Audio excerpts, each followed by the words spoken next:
Hello दोस्तों, आज हम एक फैंटासी थ्रिलर मूवी के बारे में बात करने वाले हैं जिसका नाम है 11/11, जो 2000 फिलहाल 2024 में रिलीज हुई है।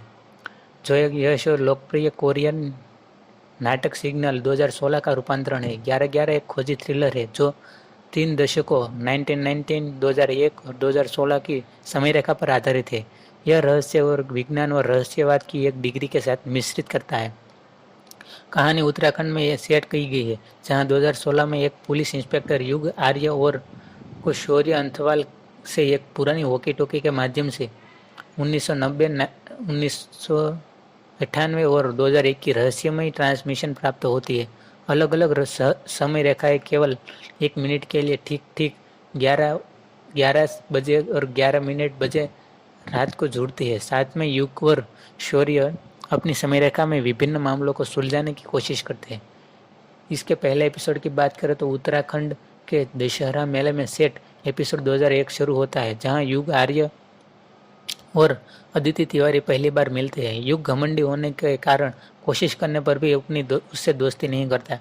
बाद में एक रहस्यमयी महिला अदिति को अपने साथ ले जाती है, जिसे युग पीछे से देख लेता है। कुछ दिनों बाद गंगा नदी के बैराज से उसका शव मिलता है। कहानी फिर 15 साल बाद 2016 में बदल जाती है, जहां उसकी मां संजना तिवारी अपनी बेटी को न्याय दिलाने के लिए विरोध करना जारी रखती है।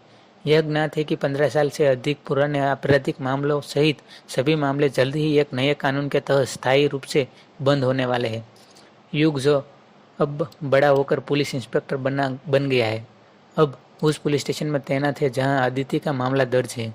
जब पुलिस विभाग में हर कोई मामले को अनदेखा करके बंद करना चाहता है, तो युग उसकी केस फाइल के माध्यम से सुराग खोजने की कोशिश करता है। इस बीच 2001 में एक फ्लैशबैक आता है, जब शौर्य अंथवाल अदिति के अपहरण की जांच कर रहा था। युवा युग टीवी पर देखता है कि अदिति का अपहरण मेडिकल कॉलेज के छात्र राघव नोटियाल ने किया है और पुलिस स्टेशन पहुंचकर उन्हें बताता है कि अपहरणकर्ता कोई पुरुष नहीं बल्कि एक महिला है।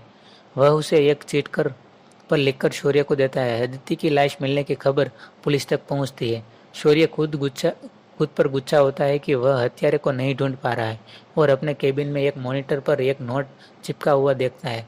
नोट पर लिखा था 3 number Panchchuli textile mill. Postmortem report में कहा गया कि उसकी मौत दम घुटने से हुई थी और उसके शरीर से एल्काइल फेनोल एथोक्लिट्स भी मिला था, जो डिटर्जेंट में पाया जाता है। शौर्य अपने तरीके से जांच करता है। जब उसके सीनियर्स उस पर गुस्सा होते हैं, वह एक ड्रग पेडलर के पास पहुंचता है और उसे पता चलता है कि राघव की गर्लफ्रेंड ने ही पंचचूली टेक्सटाइल मिल में उससे संपर्क किया था। फिर वह खुद रात में मिल का दौरा करता है, जिसे सरकार ने सील कर दिया था। वह मिल में प्रवेश करता है और राघव नोटियाल का शव पाता है। वर्तमान 2016 में युग अदिति की फाइल देखता है और पोस्टमार्टम रिपोर्ट देखता है। उसे अल्काइल फेनोल एथोलिस्लेट मिलता है और वह उसके उपयोगों बावज करता है। अचानक लाइटें पूरी तरह ब्लैकआउट होने लगती है। ठीक 11:11 बजे दोनों टाइमलाइन कनेक्ट हो जाती है। शौर्य युग का नाम पुकारना शुरू करता है। वह स्टोर रूम में आ रही रहस्यमय आवाज से हैरान हो जाता है। उससे पता चलता है कि आवाज वॉकी टॉकी से आ रही थी। शौर्य तब बताता है कि उसे पंचचूली टेक्सटाइल मिल में टैंक शेड के पास राघव का शव मिला है, जिसके बारे में युग ने उसे बताया था। युग को कुछ समझ नहीं आता और शौर्य को कोई टक्कर मार देता है और ट्रांसमिशन कट जाता है। युग को पता चलता है कि वॉकी टॉकी 15 साल पुरानी थी और उसमें कोई बैटरी भी नहीं थी। अब वह कुछ पता लगाने के लिए मिल में जाता है, यह सोचकर कि शौर्य वर्तमान में कोई है। उसे किसी के कंकाल के अवशेष मिलते हैं और वह बाहर भाग जाता है।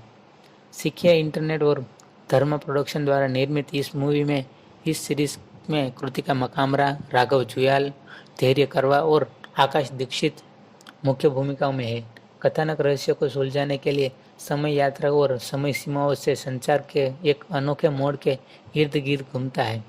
यह उन पात्रों के परस्पर जुड़ी कहानियों का अनुसरण करता है जो अतीत और भविष्य को जोड़ने वाले जादुई रेडियो के माध्यम से लंबे समय दबे रहस्यों को उजागर करने का प्रयास करते हैं।